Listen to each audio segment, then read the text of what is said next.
113 सीटों पर 127 मुस्लिम उम्मीदवार हो सकते हैं। चौंकाने वाले हो सकते हैं यूपी चुनाव के परिणाम। नमस्कार दर्शकों, मैं शिवानी न्यूज 10 इंडिया में आप सभी का स्वागत करती हूँ। पहले 2 चरणों में पश्चिम यूपी के 113 सीटों पर मतदान होना है और 127 मुस्लिम प्रत्याशी मैदान में है। पहले चरण में 11 जिलों की 58 और दूसरे चरण में 9 जिलों की 55 विधानसभा सीटों के लिए मतदान होगा। इन सभी सीटों पर सपा और रालोद गठबंधन, बसपा, कांग्रेस और असदुद्दीन ओवैसी की पार्टी ने जमकर मुस्लिम प्रत्याशियों को मैदान में उतारा है। बता दें कि पहले चरण में 50 तो दूसरे चरण में 77 मुस्लिम उम्मीदवार अपनी किस्मत आजमा रहे हैं। उत्तर प्रदेश विधानसभा चुनाव में पहले 2 चरण के मतदान के लिए 20 जिलों में चुनावी रणभेरी बज चुकी है।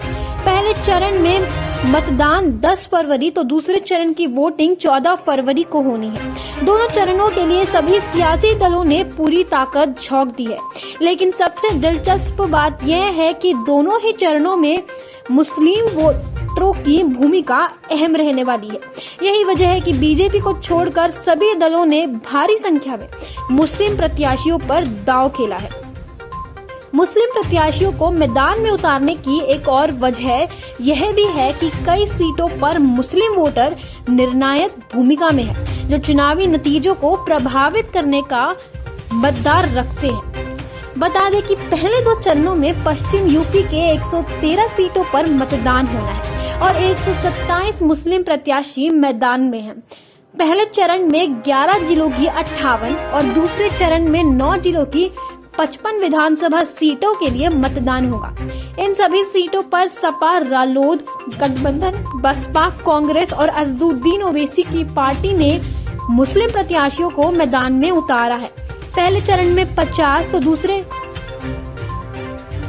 चरण में 77 मुस्लिम उम्मीदवार अपनी किस्मत आजमा रहे हैं। आइए जानते हैं कि किन दलों ने कितने मुस्लिमों को टिकट दिया है। पहले चरण के लिए सपा रालोद गठबंधन ने 13, बसपा ने 17, 11 कांग्रेस की तरफ से और AIMIM की तरफ से 9 मुस्लिम उम्मीदवार चुनाव लड़ रहे हैं। वहीं दूसरे चरण में सपा रालोद गठबंधन की तरफ से 18, बसपा की तरफ से 23, कांग्रेस के 21 और AIMIM की तरफ से 15 उम्मीदवार मैदान में हैं।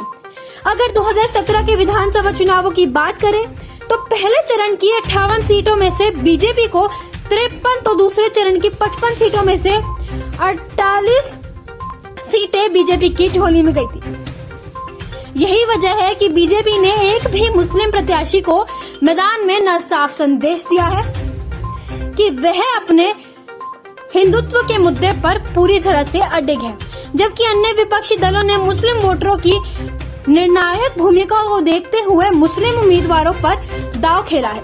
10 मार्च को जब यूपी विधानसभा चुनावों के परिणाम आएंगे तो ही पता चलेगा कि किस पार्टी की रणनीति कारगर रही या इन पार्टियों को उनके मुस्लिम उम्मीदवार वोट दिला पाएंगे या बीजेपी की हिंदुत्व रणनीति काम आएगी। कमेंट करके जरूर बताइएगा। ऐसे ही जुड़े रहिए हमारे साथ और जानिए देश और दुनिया से जुड़ी तमाम बड़ी खबरें। फॉलो कीजिए हमारे चैनल को और सब्सक्राइब करना ना भूलें। धन्यवाद।